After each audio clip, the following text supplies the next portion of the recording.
Professor, mas pensando dessa forma, a importância para um país controlar a produção de metais, por exemplo, os refratários é estratégicos, é extremo.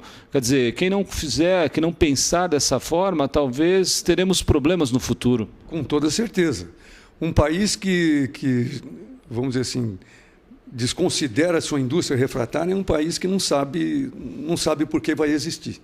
Então, como eu comentei agora há pouco, se você pensar bem, as guerras que houveram no mundo, pensando bem, parecem ser coisa de compadre. Porque minhas pesquisas, o que eu tenho estudado, tenho lido nesses meus 30 anos de refratarista, é que em todas as guerras, nenhuma indústria refratária, indústria onde se produz refratário estrutural, refratário para a indústria de cimento, petróleo e aço, nenhuma indústria dessa foi bombardeada durante as guerras. O pessoal bombardeava normalmente a indústria metal-mecânica e a indústria petroquímica.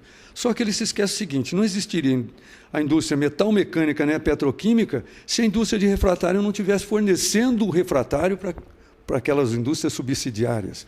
Então, a guerra é um negócio de compadre. Por quê? Quem ganhasse a guerra teria certeza que ele tinha que ter a sua indústria de refratário preservada, tanto a sua como do seu inimigo, que eventualmente ele pudesse vencer.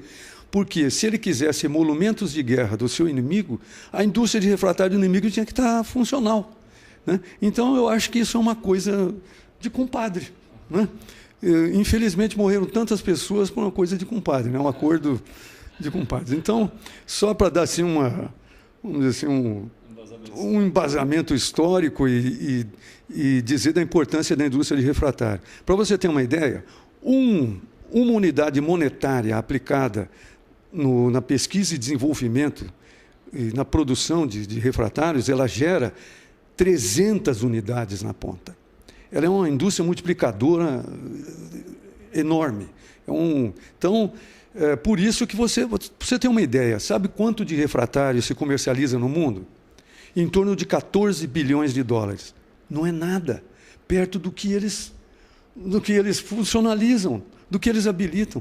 Entende? 14 bilhões de dólares de refratário, quanto o mundo gera, de uma maneira geral, de PIB em tudo? O quê?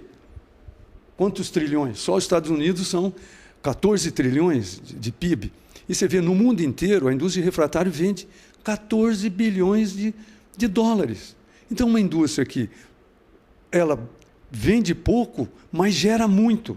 Entende? Então, e é uma indústria interessante também, do ponto de vista cerâmico. O professor Elson talvez não vai gostar disso, mas do ponto de vista cerâmico, se você faz um capacitor de titanato de bário, titanato de estrôncio, ou um PZT, né? Você produz ele, no final da ponta ele vai custar R$1. Certo? Você enche os porta-malas do seu carro com R$1 de capacitores, você vai vender R$1.000 num dia. Sabe quanto custa um tijolo de magnésia grafite, que é utilizado no revestimento refratário de um convertedor, onde se produz aço, um convertedor LD, um tijolo desse custa da ordem de $300. E um revestimento de um convertedor fica da ordem de 10 a 15 milhões de dólares. E a cada 4 meses esse revestimento é trocado. Então, do ponto de vista também de valor, o refratário tem valor, né? Tem valor. Embora o mundo hoje, com as crises, as indústrias de refratários fizeram as suas uniões, porque ficou um negócio meio autofágico. Os refratários começaram a durar demais, entende? E os usuários foram se acostumando a ter coisas que não acabavam. E aí, então, as indústrias tiveram que se fazer os seus merges, em inglês, né? Mas fazendo as suas uniões, e hoje o número de indústrias refratárias no mundo é pequeno. Então, o país que depender dessas indústrias está meio complicado, porque se essa indústria estiver localizada num país que vai entrar em conflito com ele, eles não vão exportar. Veja o caso da China hoje. A China não está exportando mais bauxita. O governo chinês proibiu a exportação de bauxita. E é um material estratégico para se fazer refratários da classe que a gente chama da classe de alta alumina, que são refratários burros de carga, trabalham em qualquer situação. Então, desconsiderar ou negligenciar a indústria refratária é um erro histórico. Pode levar a complicações de um futuro muito ruim para as nações. Então, para terminar, como nós estamos aqui no centro, que é devotado à nanotecnologia, o que eu devo dizer é o seguinte: os materiais refratários são indevidamente considerados como materiais não nobres. Por quê? Porque eles são pesados, microestrutura grosseira e assim por diante. Mas a carga de nanotecnologia que eles levam é muito grande. Se você vê hoje os concretos refratários, a carga de nanomateriais, ou nanopartículas que eles levam, é muito grande.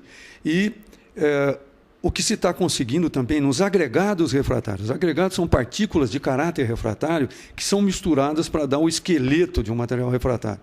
Os agregados refratários hoje estão sendo carregados com nanopartículas para dar sinergia. Então, se aproveita de vários... Por exemplo, temos vários materiais que trabalham melhor em situações diferentes. Então, eu uno tudo isso, colocando num só nanopartículas de todos eles, para dar o que a gente chama de agregados polifuncionais, que são estratégicos para os refratários. Então, a nanotecnologia também está contida nos refratários, porque se você for ver a escala de um material refratário, ela é grande, mas à medida que você vai picando ele, você chega a nanomateriais, que é ali que está o âmago do seu desempenho.